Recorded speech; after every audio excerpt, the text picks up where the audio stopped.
Olá pessoal, Pai do Senhor Jesus, vamos para a segunda aula do nosso curso de bacharel em teologia, dando continuidade à matéria de antropologia teológica.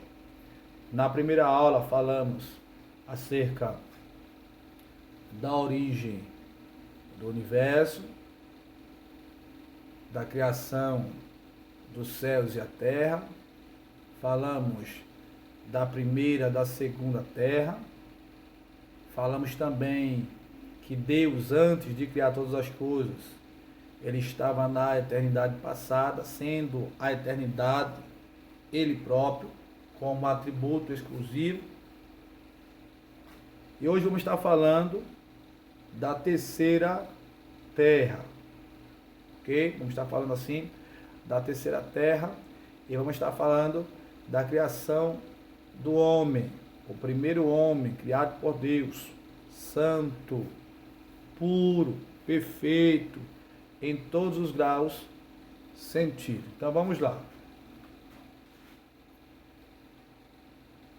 Segundo o capítulo 3, versículo de número 7, da segunda epístola de Pedro, Pedro diz que os céus e a terra que agora existem, antes não existia. Então, os dias de Gênesis capítulo 1 não são dias de 24 horas. A gente não pode contar ele como dias de 24 horas. Porque dias não são contados em 24 horas. Dia nas Escrituras tem uma duração definida. A gente falou acerca disto na primeira aula, certo? Moisés disse que Deus fez tudo em 6 dias, mas Moisés ele não cronometrou em nenhum momento que Deus fez isso dentro de dias de 24 horas, certo? Se foi Deus que criou, como a Bíblia diz, como a gente crê que foi, precisamos entender que foram dias de Deus. E a Bíblia diz que um dia para Deus é como 1000 anos, e 1000 anos é como um dia. Então, basicamente, Deus criou todas as coisas em 6.000 anos, aproximadamente. Ok? Então, a gente falou da primeira terra, que era composta de um reino mineral e era perfeita. Nós falamos da segunda terra, que era a terra caótica, que recebe o impacto e é destruída. E hoje vamos estar falando da terceira terra, a terra recriada. Então Deus, ele vai recriar a terra, ok? Então a primeira coisa que Deus faz no primeiro dia é fazer separação da luz da escuridão. Tudo está escuro, só a treva. Deus tira a terra de dentro das águas e começa a recriar. E Deus vai dizer assim: haja luz. E automaticamente toda aquela negritude, toda aquela escuridão, ela é dissipada pela luz, conforme a palavra de Deus, a palavra que emana da boca de Deus. Sendo que precisamos entender que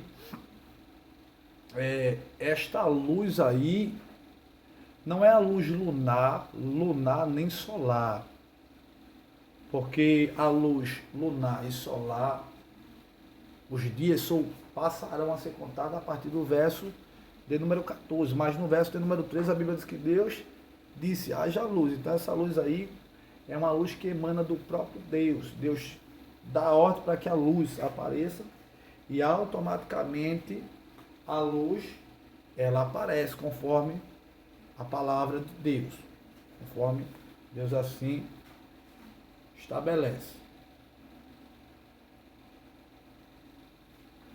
No segundo dia, Deus separa as águas do céu. No terceiro dia, Deus separa a terra do céu e Ele cria a vegetação. Então perceba que Deus vem criando as coisas como se fosse uma gangorra. Deus vem criando de forma organizada, mas como se fosse uma gangorra. ora Deus cria coisas de cima, ora Deus cria coisas de baixo, e assim sucessivamente. Natureza de cima, natureza de baixo. Natureza de cima, natureza de baixo. Então observe que quando chega no sexto dia, Deus vai criar um ser psicofísico. Como assim? Vai criar um ser que tinha tanto a natureza de baixo como a natureza de cima, para dar equilíbrio ao universo. Porque na realidade o homem, ele é o equilíbrio de todo o universo. É por isso que a Bíblia chama ele de coroa da criação. Em língua hebraica a gente chama de Keter. Ok? Então, recapitulando, no primeiro dia Deus separa a luz da escuridão. No segundo dia, Deus separa as águas do céu. No terceiro, Deus separa a terra do céu. E Deus, ele cria assim a vegetação.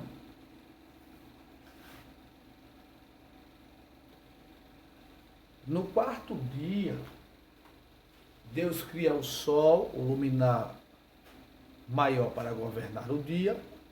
E Deus cria a lua e as estrelas, os luminares menores, para governar a noite. No quinto dia da criação, Deus cria os animais do mar e os pássaros. Uma coisa interessante que a gente precisa entender é que, conforme o capítulo 1 do Gênesis, versículo de número 21, se não falha a memória, Deus agora no quinto dia ele cria os animais do mar, todos eles conforme a sua própria espécie, e ele cria os pássaros, porque os pássaros que voam, eles foram tirados de dentro das águas, conforme o capítulo 1, versículo de número 21 a 23 do livro do Gênesis. Então Deus cria os animais aquáticos e tira os pássaros de dentro das águas para povoar, assim, a terra. Ok? E no sexto dia da criação, Deus cria os animais da terra e Deus cria o homem do pó da terra. Então precisa entender algo interessante aqui. Existem dois atos criativos.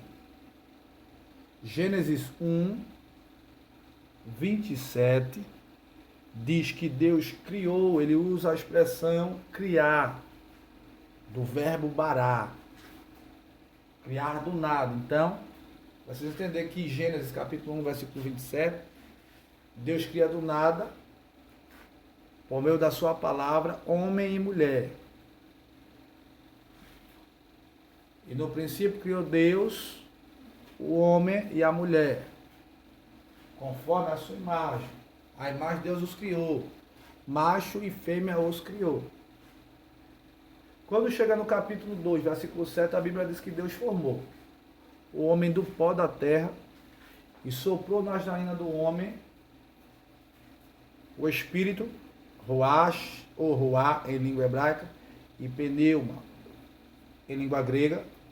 E o homem passou a ser nefesh, a alma em hebraico, e psique em língua grega. Então perceba que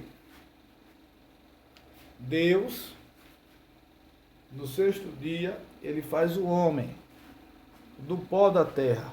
Mas conforme o relato do capítulo 1, versículo 27, Deus já tinha criado. Mas como assim? Só que Gênesis 1, 27, Deus criou na sua presciência. O que é presciência? É o conhecimento por antecipação. É como se Deus resolvesse agora comprar um terreno e antes de fazer a casa, Deus fizesse a planta da casa. E na planta da casa, a casa já está pronta. Então, dentro de uma realidade espiritual, não física, o homem já fora criado, homem e mulher, a presciência de Deus. Gênesis 1, 27. E quando Deus precisou trazer a realidade que ele criou antes na sua presciência, ele pega o barro, faz o homem e depois sopra dentro do homem o seu espírito. E o homem passa a ser uma alma vivente. Ok? E no sétimo dia, a Bíblia diz que Deus descansou, ok? De tudo aquilo que ele fez. Precisa entender que essa expressão aí, descansar, é uma expressão idiomática do escritor. A Bíblia diz que Deus nem dorme, nem cochila, nem se cansa, nem se esquece. Então, se o texto está dizendo que Deus descansou, precisa entender que é uma força de expressão do texto, é uma expressão do idioma, é uma expressão idiomática para enfatizar que Deus no sétimo dia, ele descansou. E o sétimo dia, chamamos ele de sabat ou shabat, entendeu? Que para os judeus é um dia de consagração, é um dia voltado para o Senhor, é um dia exclusivo para o Senhor. Ok? Nesse dia o Senhor descansou de toda a sua obra. E para os judeus, este dia foi um dia que Deus estabeleceu como um estatuto perpétuo, conforme assim as suas gerações. Então eles deveriam guardar esse estatuto conforme as suas gerações. Ok? Uma coisa interessante que Deus criou Ish, homem, e depois da costela do homem Deus cria a mulher para o homem.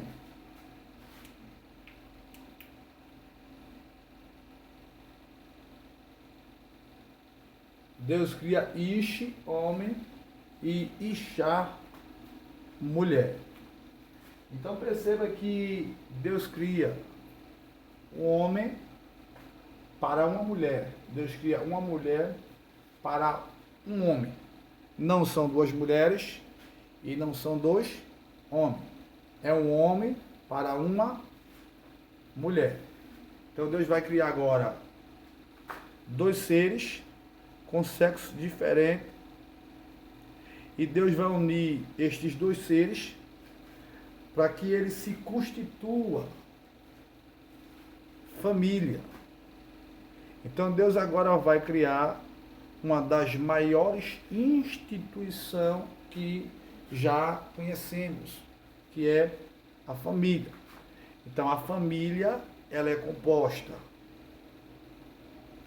através da união de um homem, Ish, com mulher, Ishá. A sociedade em que vivemos, ela quer impregnar que há probabilidade de haver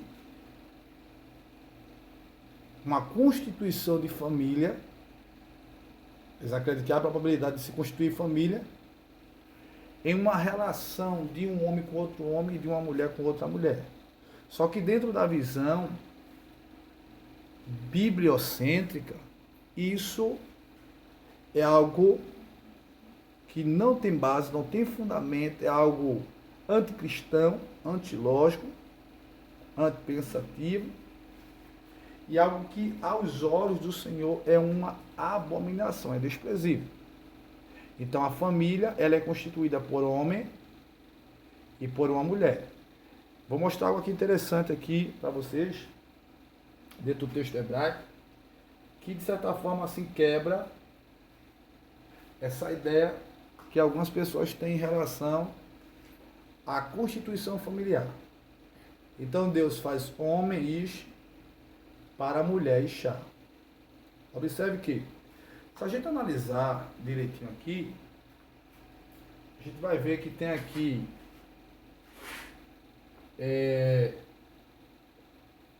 o Iod.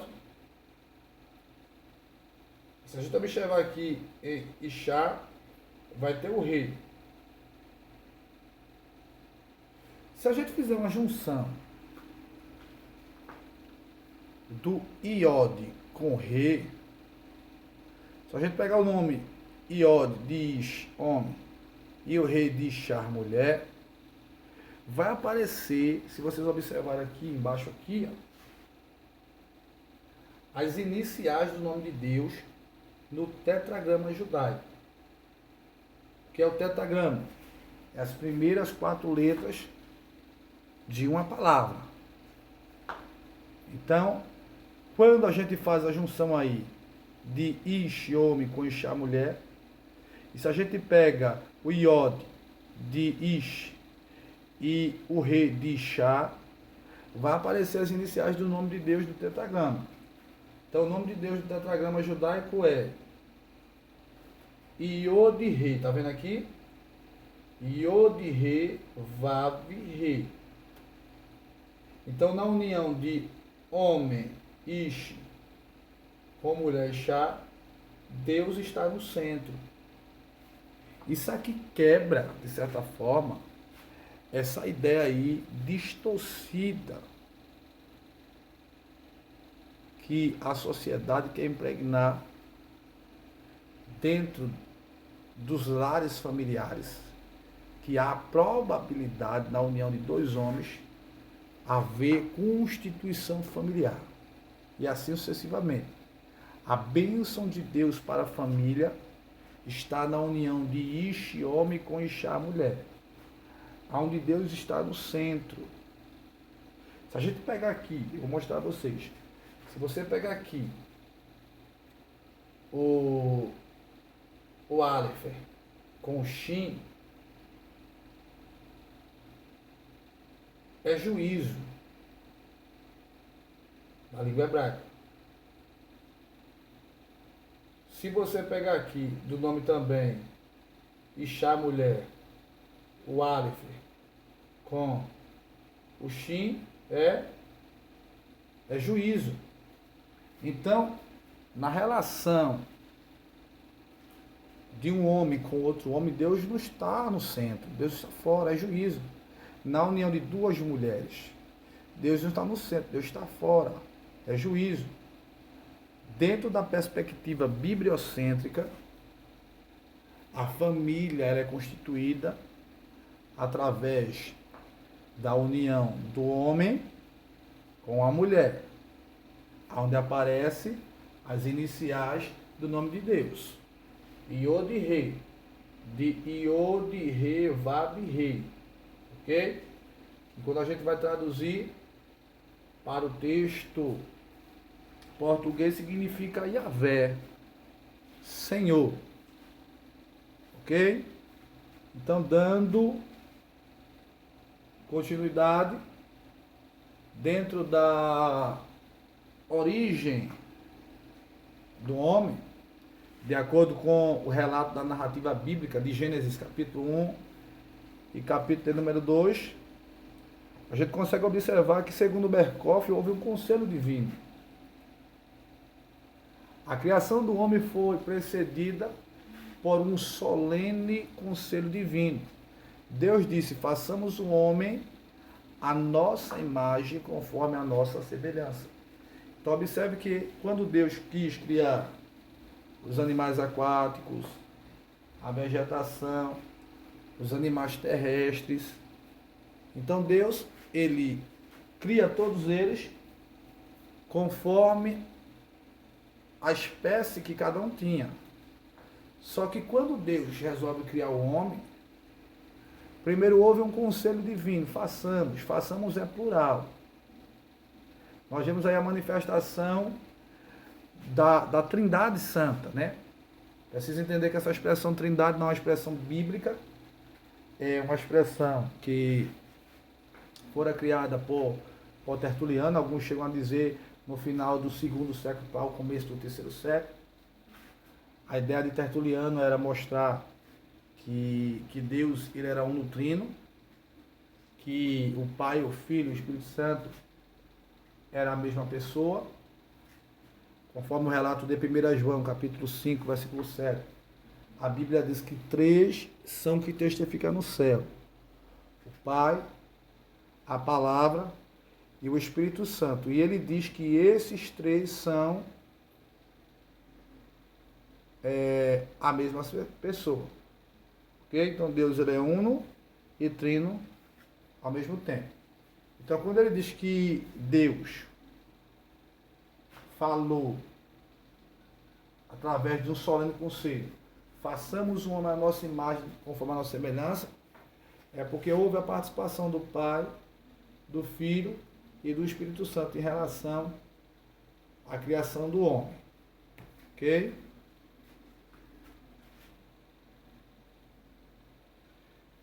Berkoff diz que esta declaração ela está em contraste com produz a terra, do verso de número 24. E diz que não é feita em relação à criação de nenhum outro ser. Então Deus ora diz, produza, haja, aconteça e tudo acontece. Mas em relação ao homem, a gente consegue observar que houve um conselho entre eles. E neste conselho, o Deus unotrino, o Pai, o Filho e o Espírito Santo, resolvem fazer o homem conforme a sua imagem, conforme assim a sua semelhança. Vamos estar falando acerca da imagem de Deus, vamos estar falando também acerca de sua semelhança. Ok? Dando continuidade, segundo Berkoff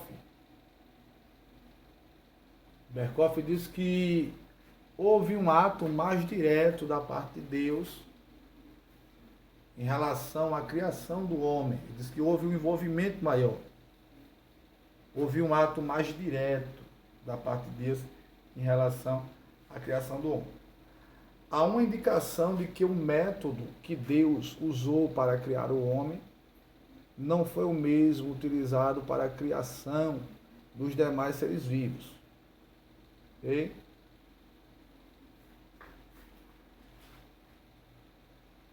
Depois do conselho divino, façamos um homem à nossa imagem, Deus modelou o corpo humano a partir de material colhido da terra e soprou nas narinas o fôlego de vida.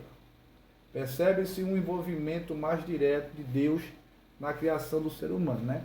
É como se Deus, ele regaçasse, de uma forma figurativa, como se Deus regaçasse as mangas do seu manto, e pegasse o barro, escolhesse o barro, até porque o nome Adão significa vermelho, o barro era um barro de cor vermelha. Estudiosos chegam a dizer que há aproximadamente 207 tipos de barros existentes. Mas ele diz que apenas 7 tipos de barro servem para a fabricação de um vaso. Então o barro que Deus utilizou para fazer um homem é um barro diferenciado, né? É um barro de cor vermelha, pois o nome Adão significa vermelho. A gente vai aprender também no decorrer desta matéria que Adão ele representava toda a raça humana, né? O nome Adão é o nome coletivo, né? É o nome que representa toda a raça humana. É por isso que Paulo diz que por um homem entrou o pecado no mundo e pelo pecado a morte. Por isso que todos pecaram, segundo Paulo, e destituídos, eles estão da glória de Deus. Ok? Então, dando continuidade,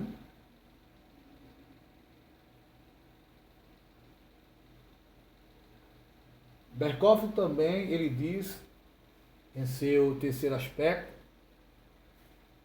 que o homem foi criado conforme um tipo divino. O homem foi criado conforme um tipo divino. Façamos o homem à nossa imagem e semelhança. Na criação dos peixes, das aves e dos animais terrestres, lemos que Deus os criou segundo a sua espécie. Isto é, uma forma típica deles próprios. Mas na feitura do homem, Deus tomou como modelo a sua imagem e a sua semelhança. Se o homem entendesse o quanto ele é importante para Deus, ele pensaria e agiria de uma forma totalmente diferente, né? O ser humano é aquilo que o adversário queria ser. Isaías diz no capítulo de número 14, 13 ou 13, 14, que ele dizia no coração: subirei ao céu, acima das estrelas de Deus, exaltarei o meu trono e serei semelhante ao Altíssimo. Deus o abateu e fez você conforme ele queria ser, conforme a imagem e conforme a sua semelhança. Ok? É por isso que a guerra é para nos destruir, para acabar assim com a nossa vida.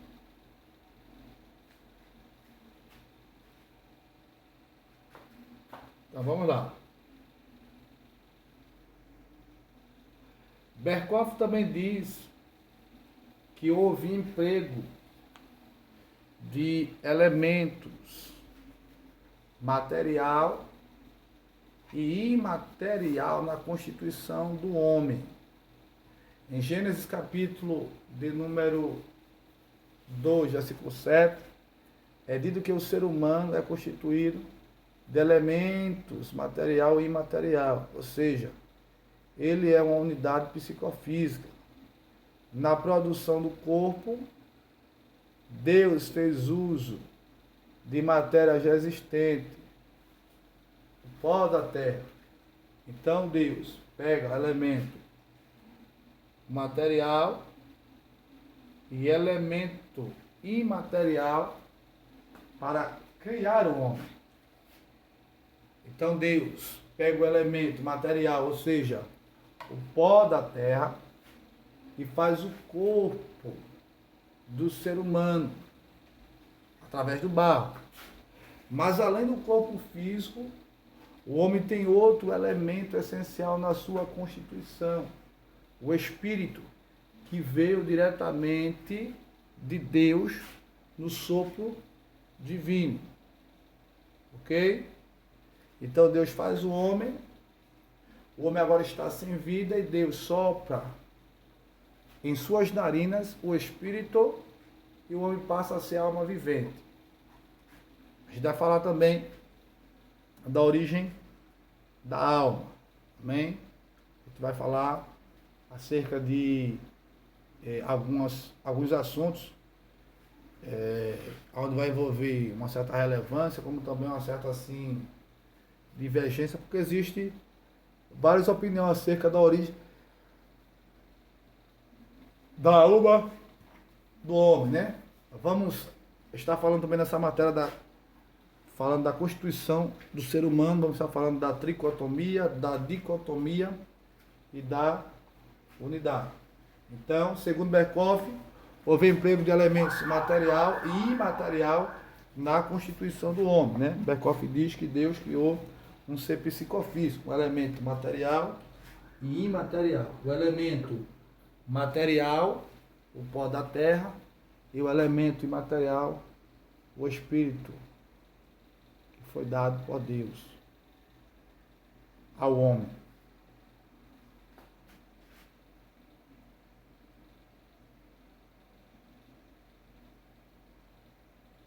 E em quinto lugar, Deus colocou o homem em uma posição mais elevada. O homem é descrito como alguém que está no ápice de toda a ordem criada. Foi coroado como rei da criação, na terra. Recebeu o poder de sujeitar e dominar sobre todas as criaturas, né? Certa feita, um aluno, ele disse para mim no seminário que Deus, ele fez o homem para adorá-lo. O objetivo de Deus ter feito o homem foi adorá-lo. Sendo que, precisamos entender que antes de Deus ter feito o homem, Deus já era adorado. Jó dá uma descrição, quando Deus se revela para ele no capítulo número 38, Jó diz que o próprio Deus já fazia uma pergunta e vai dizer: onde estavas tu quando os anjos cantavam enquanto tu era criado? Então precisa entender que antes de Deus ter criado o homem, Deus já tinha criado um exército celestial, certo? E esse exército tem adoradores. Isaías dá uma descrição no capítulo de número 6, verso de número 1 do seu livro, ou livro que leva o seu nome. Isaías diz que no ano em que morreu o rei Uzias, eu vi o Senhor assentado sobre um alto e sublime trono, o seu séquito enchia toda a casa. E Isaías dá a descrição dele, diz: e eu vi serafins que voavam. E esses serafins que voavam, Isaías diz que eles tinham 6 asas. Com 2 cobria o rosto, com 2 cobria os pés, e com 2 voavam e dizia: Kodesh, Kodesh, Kodesh, Yahvé Sabaoth. Santo, santo, santo é o Senhor dos exércitos, e toda a terra está cheia da sua glória. Então ele vai dar uma descrição e vai dizer que toda a terra está cheia da glória dele.